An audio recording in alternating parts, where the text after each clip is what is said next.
ये दयालु महिला थी जिसकी बस एक इच्छा थी, बस एक ही सपना, और उसका सपना ये था कि उसकी एक बेटी हो। बहुत दिन बीत गए लेकिन उसका ये सपना पूरा नहीं हुआ।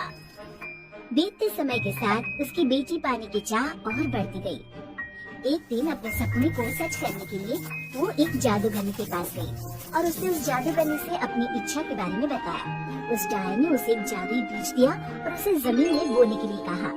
थम्बलीना का जन्म। वैसे तो उस महिला का दिल टूट चुका था, लेकिन फिर भी उसने वो बीज मिट्टी में बो दिया और अगली ही सुबह जब उसने देखा तो वो बीज एक पौधा बन चुका था जिसमें बहुत ही खूबसूरत और बड़ी सी कली भी थी।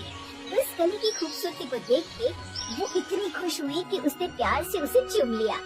क्योंकि वो पौधा जादुई था, इसलिए चूमते ही वो एक खूबसूरत फूल में बदल गया। वो महिला चकित हो गई क्योंकि उस फूल के अंदर बैठी थी एक छोटी और प्यारी सी लड़की जो बस अंगूठे जितनी बड़ी थी। उस महिला ने उसका नाम रखा थम्बलीना।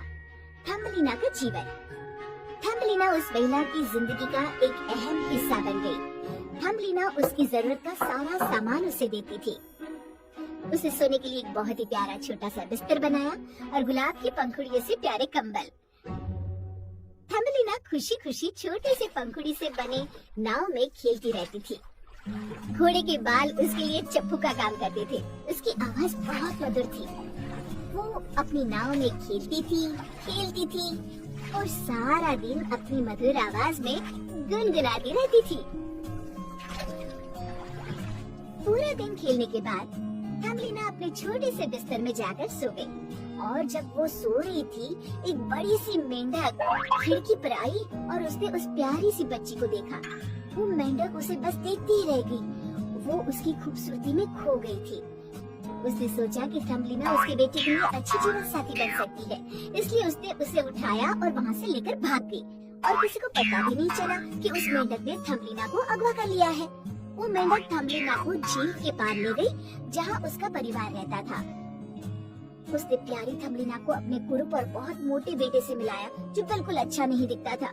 जब उसने थम्बलीना को देखा तो वो भी बहुत खुश हो गया। हालांकि माँ और बेटा दोनों के मन में डर था कि थम्बलीना उनके चंगुल से कहीं भाग न जाए, और इसी डर से उन्होंने उसे झील के पानी में कमल के पत्ते पर बिछा दिया और उस पत्ते को झील के बीचों बीच पहुँचा दिया। दोनों माँ बेटे बहुत खुश थे कि अब तो थम्बलीना भाग कर जा ही नहीं सकती, और उसी दौरान उन दोनों ने शादी की तैयारियां भी शुरू कर दी। जब दोनों माँ बेटे बात कर रहे थे तो झील की दो मछलियाँ उनकी बातें सुन रही थी और उन्होंने थम्बलीना की मदद करने की योजना बनाई। दोनों मछलियों ने एक तितली की मदद से कमल के पत्ते को झील के किनारे तक पहुँचा दिया और इसी तरह थम्बलीना वहाँ से भाग गई। वो वहाँ से भाग गई, लेकिन रास्ते में उसे एक पतंग ने कैद कर लिया।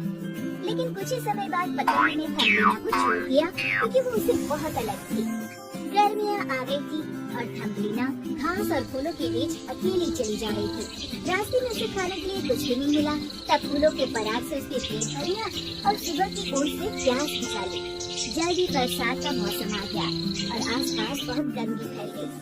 नन्ही बच्ची को ठहरने के लिए कोई जगह नहीं मिली। वो किसी तरह बरसात की तेज बूंदों से बचती बचती आगे बढ़ती रही, लेकिन ठंड के मौसम ने उसे और परेशान कर दिया।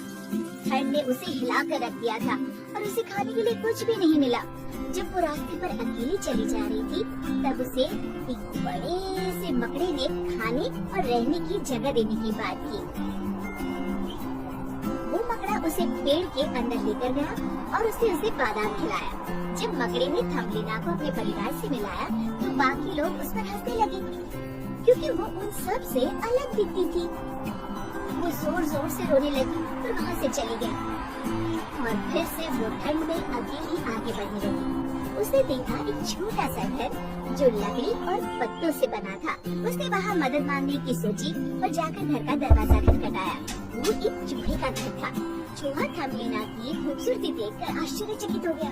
उसने उस चूहे से रहने और खाने के लिए मदद मांगी। चूहे ने कहा, तुम जब तक चाहो यहाँ रह सकती हो। एक दिन वो चूहा एक अमीर छछूंदर को लेकर आया। उस छछूंदर ने थम्बलीना से गाना गाने की विनती की। उसने अपनी मधुर आवाज में उन्हें गाना सुनाया और वो दोनों गाना सुनकर बहुत प्रसन्न हुए। चूहे ने थम्बलीना को छछूंदर से शादी करने का आदेश दिया क्योंकि वो बहुत अमीर था। वो चूहा उससे बहुत बदतमीजी से बात कर रहा था, इसलिए उसने तय किया कि वो वहाँ से भाग जाएगी। लेकिन छछूंदर मन ही मन उससे गर्मियों में शादी के सपने देख रहा था। कुछ दिनों बाद थम्बलीना ने एक बीमार पक्षी का ख्याल रखना शुरू किया और उसे हर रोज खाना भी देती थी। वो दोनों अच्छे दोस्त बन गए और वो पक्षी उसे अपनी कहानियाँ सुनाया करती थी। बसंत के आते ही बीमार पक्षी स्वस्थ हो गया और उसने उड़ जाने का फैसला लिया। उसने थम्बलीना की मदद करने का प्रस्ताव रखा और कहा, तुम मेरे साथ चलो वरना छछूंदर से शादी करनी पड़ेगी।